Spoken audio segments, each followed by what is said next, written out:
Здравствуйте, Руслан. Как вы провели свое детство?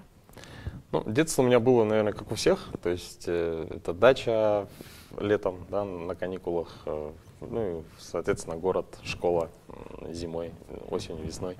Вот. Учился я в 23-й школе сначала до 8 класса, потом перешел в Якутскую городскую коммерческую школу. 9, 10, 11 класс я проучился там.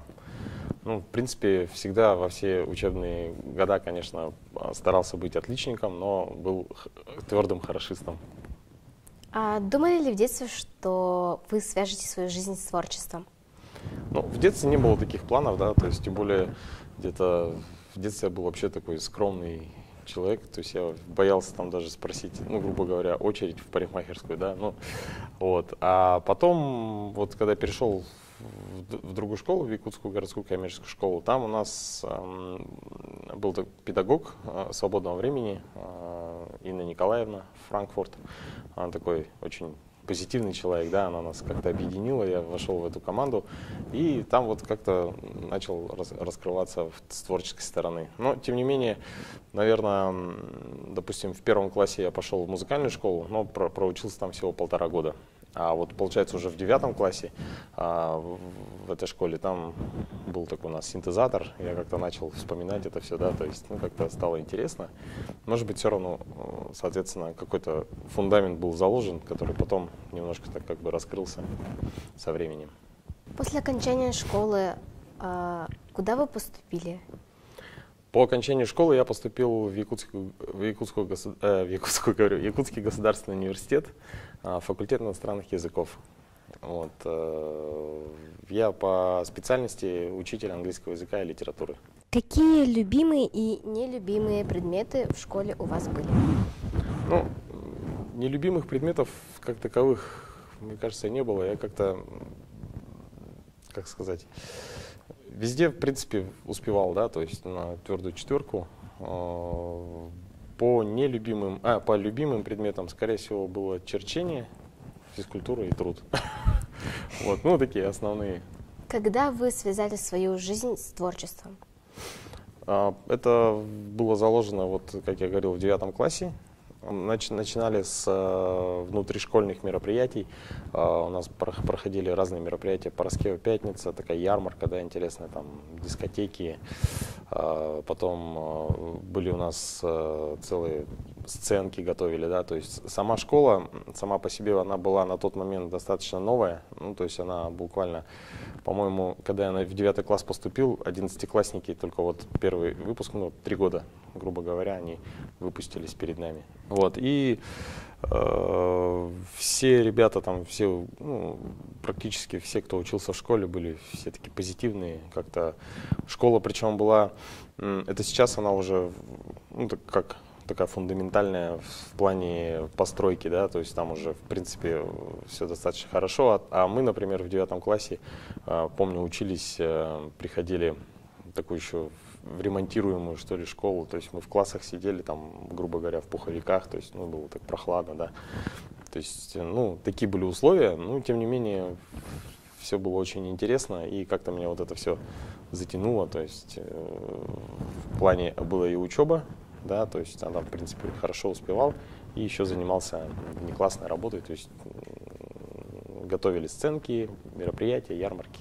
Как вам пришла идея передачи продвижения? Вообще я вот по творческой, если деятельности судить, то это такое, наверное, продолжение, да, это творчество, потому что очень долго, в принципе, занимался музыкой. Да. Мы, кстати, в школе сделали такую рэп-группу. Раньше был этот хип-хоп, брейк-данс, рэп, да, то есть у нас был такая... Оттуда все тоже пошло. После окончания школы у нас была тоже создана группа из 4 человек, там пели такие песни. Потом мы немножко так распались, и вместе с Александром Скориным, это если, ну, он, кстати, был ведущий детской телепередачи «Бизончик» на НВК СХ, вот, вместе с ним мы создали группу «Озон». Вот. Она, кстати, так и пишется, как вот эта песня, группа европейская «Озон», но мы ее сделали раньше, то есть мы придумали название, а потом где-то через год, по-моему, появилась эта группа с таким же названием. Вот. И, в принципе, потом со временем, где-то примерно в 2012, по-моему, году, также потихоньку у меня как бы пошел интерес к внедорожному спорту, да, то есть к внедорожникам. Вот, я взял автомобиль Suzuki Scudo и начал его готовить, и подумал, почему бы это не записать на видео, да, и то есть в виде такого блога попробовать как бы рассказать людям о том, как готовится автомобиль, в том числе к соревнованиям, да, то есть внедорожник. Вот.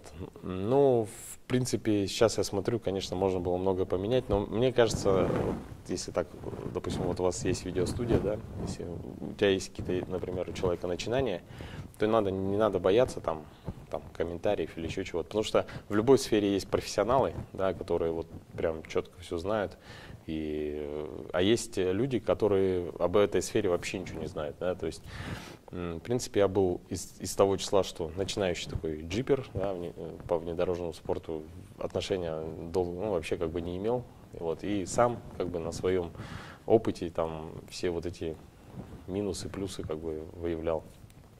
Вот. И сейчас, конечно, может быть, много я бы переснял, но что сделано, то сделано, да, и, в принципе, мы участвовали в соревнованиях и в Якутске, да, и даже выезжали в Приморье, вот, на приморские соревнования. Вот. Ну и получается, вот затем, после того, как вот эта внедорожная, лично моя, да, тематика, она как бы исчерпала себя, да, то есть я стал уже обозревать внедорожный спорт, автомобильные, мотоциклетные соревнования на республике, да, то есть очень плотно сотрудничаем с Федерацией автомобильного спорта, мотоциклетного спорта Республики Саха-Якутия. Вот, и все их соревнования стараемся осветить и как бы показать людям. Ну, а также активный отдых, то есть, в принципе, такая передача для, мне кажется, легкого просмотра, да, то есть, все любим отдыхать, все любим как-то заниматься активным какими-то видами спорта, да, то есть, в принципе, для всех, я думаю, интересно. Хотели бы вы как-нибудь продвинуть свою передачу? Ну, конечно. Вот. Ну, сейчас в данное время передачи выходят на каналах НВК Саха и Якутия 24. Вот. И есть также канал на Ютубе. Вот. Сколько, уже 5-й сезон получается. Но хотелось бы, конечно, допустим, что касается Ютуба, да, побольше подписчиков. Там сейчас где-то около 9 тысяч, по-моему. Ну, близко к этой цифре. Вот. Ну, конечно, хотелось бы как-то больше развить. Но я сам понимаю, что вот когда подписчики, это такой, как лакмусовая бумажка, да, то есть они показатель того, интересно это или нет. То есть какую-то определенную аудиторию я уже набрал. Вот, чтобы еще людей привлечь, нужно как-то еще расширяться, значит, то есть показывать более что-то еще более интересное. Могли бы вы нам рассказать про свои первые ощущения на съемках продвижения? В принципе, я до этого работал на НВК Саха, то есть работал в программе «Новый день», это был вообще прямой эфир, да, то есть с утра нужно было где-то вставать в 5 утра, около 6-6:30 уже быть на НВК Саха, и с 7 часов начинался эфир. Вот, там все работали в прямом эфире, и там тоже какую-то школу получил, то есть, там, ну, по крайней мере, говорить на камеру что-то, да, то есть получалось. Но я заметил какой интересный факт, что, допустим, когда я один снимаю и ставлю камеру на штатив, вот и вокруг никого нет, как бы, то есть я и камера, да, то есть, ну, и люди так вот ходят, там, кто-то. Я вообще, почему-то у меня какой-то был барьер, да, то есть я не мог нормально как-то говорить, потому что нужен когда-то, как-то, типа, человек, который ну, для меня, по крайней мере, как бы, ну, видеооператор или знакомый, чтобы стоял за камерой, ну, вот рядом, да, то есть как-то, чтобы была какая-то поддержка, а то вот такой барьер я очень долго переступал, вот. Сейчас, конечно, допустим, взять на телефон, вот, как бы, это, в принципе, в порядке вещей, да, там, поговорить. Но вот, а тогда как-то самого себя снимать и что-то еще говорить на камеру, там, то есть это было достаточно сложно, там было несколько дублей, там, и так далее. И еще сложно себя раскачать, то есть стоишь такой скромный, такой, что-то говоришь, а на самом деле человек, который, ну, смотрит видеоконтент, ну, я такое слышал тоже, у меня нет какого-то образования, да, по видео, там, по телевидению, да. Камера гасит сколько-то процентов эмоций, да, то есть если ты говоришь, общаешься с человеком через видеокамеру, через экран телевизора, то ты должен себя как-то еще больше, ну, грубо говоря, взорвать, да, то есть ты должен там мимикой как-то еще, ну, где-то на процентов, по-моему, 40-50, да, по крайней мере, ну, раскачаться, вот так, Да. ну, грубо говоря. Недавно, то есть, начался проект YouTube-блогеров, и, как мы знаем, вы там участвуете и дошли до 4-го этапа. Мгм. Трудно ли вам было на этих этапах? Ну, он, кстати, не недавно начался, да, он уже Ну да. полгода скоро будет, как он идет. Он начался в мае месяце, то есть уже практически 5-й месяц идет. И сейчас идет 5-й этап. Вот он уже в сентябре, в начале сентября должен завершиться и будут подводиться итоги. Ну а так, вообще, очень интересный проект на самом деле. Было у нас 36 участников, сейчас осталось 6.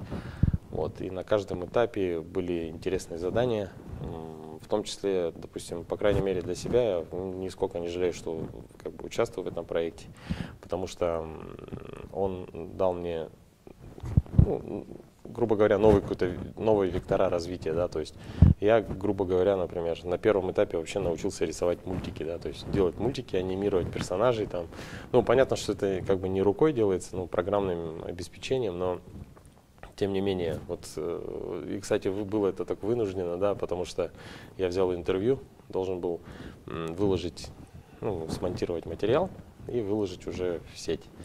А так вышло, что какой-то был сбой, или я таки не понял, что случилось. В общем, у меня интервью, в общем, слетело, то есть я его не нашел.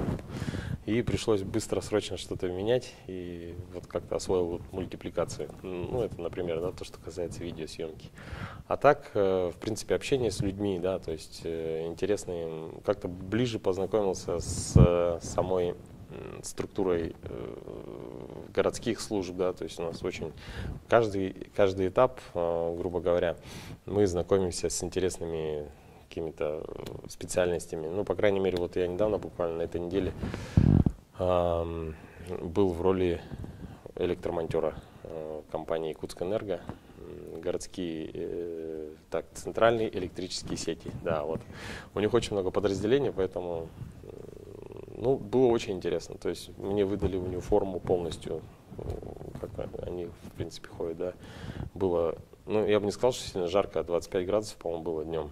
То есть у нас были и жарче дни, например, да, но я вот в этой одежде, там, нательник хлопчатобумажный, куртка, штаны, потом обвязка, да, то есть страховка, плюс подшлемник, это как, ну, не знаю, я сравнил ее своей зимней шапкой, да, то есть, ну, это летний вариант, и плюс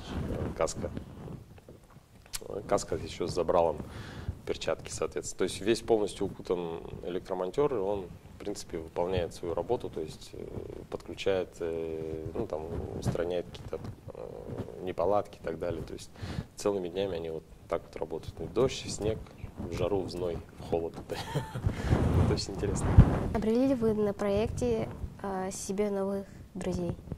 Ну да, конечно, то есть с теми ребятами, кто участвовал в битве блогеров, да, кто отсеялся, кто вот сейчас в тесном как бы общаемся, то есть, ну, все очень интересные люди, то есть у каждого свои направления деятельности, ну, с каждым очень интересно пообщаться.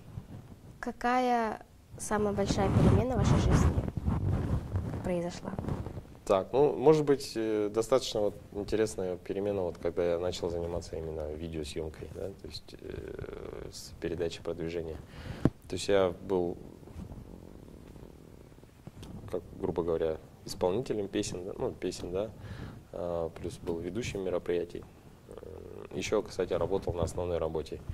Потом был такой период жизни у меня, когда нужно было как-то выбрать, то есть всегда была работа основной, а ведение мероприятий, например, вот, организация праздников, это такое хобби. Сейчас, потом какой-то момент такой наступил, но я решил, что, ну, всех денег не заработаешь, нужно как-то себя, как бы, и либо этим заниматься, либо тем, да. Но я выбрал для себя организацию праздников, оформил ИП, да, и стал индивидуальным предпринимателем. И уже конкретно стал заниматься этой деятельностью. Вот. Ну и сейчас получается, что основная деятельность у меня проведение мероприятий, организация праздников, да, и хобби — это видеосъемка, то есть телепередачи, продвижение, то есть для души. Вот. Как-то вот, скорее всего, такой переходный момент вот был достаточно такой, ну, серьезный. Можете сказать напутственные слова начинающим учителям, операторам, ведущим? Так, всем сразу, да. Но мне кажется, в любом деле главное не бояться и начинать делать, да. То есть я сам по себе сужу, потому что я как бы не могу просто с бухты-барахты что-то начать, да. То есть мне нужно как-то думать. Иногда я вообще долго думаю до тех пор, что просто уже не занимаюсь этим делом, да. То есть мне кажется, не надо бояться, нужно делать. В принципе, вот когда я тоже начинал видеосъемку, я вообще не имел представления, как это делается, да, то есть у меня не было ни камеры, видео до этого, ничего, да, то есть я просто, у меня вот был знакомый, допустим, ну, как бы есть, да, очень хороший друг, Петр Шестаков, это оператор с НВК Саха, и именно у него я, допустим, приобрел фотокамеру Canon 650D. Вот такая, на тот момент достаточно такая продвинутая была камера, интересно, там с автофокусом и так далее. Ну, то есть для видеосъемки самое то. Взял 2 камеры GoPro. Вот с них мы начали все это снимать. Вот, и как-то методом проб и ошибок как-то вырабатывали вот эти свои какие-то подходы. Я специально нигде не учился, да, то есть и просто начал, как бы, причем и монтаж тоже сразу начал делать. То есть взял, ну, у нас в Якутске такая ситуация, что, вот, допустим, монтажеры, да, то есть очень сложно найти. А если, ну, как бы даже найдешь, как бы это все деньги, да, то есть, а человек тоже другой, занятой там, или не занят, не занят, то есть лучше все делать самому. Я так понял на тот момент, да, и стал всем этим заниматься. То есть монтаж, видеосъемка, сам ведущий, то есть сам от себя больше ни от кого не зависишь, и просто вот для себя выбрал такую, как бы, концепцию работы. Вот, и до сих пор, в принципе, так и есть. Поэтому совет такой, что ничего не бояться, начать делать. Со временем, то есть вы все равно будете находить новую информацию, каких-то новых людей, с кем можно посоветоваться. Вот. Ну, к примеру, тоже научился монтировать уже, монтаж делал. А по цветокоррекции у меня были какие-то проблемы, так как у меня были 3 разные камеры, грубо говоря. Ну, ладно, там 2 GoPro и одна вот Canon, да. Потом, допустим, появился квадрокоптер, например. Все камеры разные по цвету и так далее. Потом я пообщался как бы со знакомым, Владимиром Инкуев. Он мне открыл мир лутов, да, там, грубо говоря, это специальные такой, как алгоритмы, да, которые цветокоррекцию делают на таком цифровом уровне, да, то есть программно.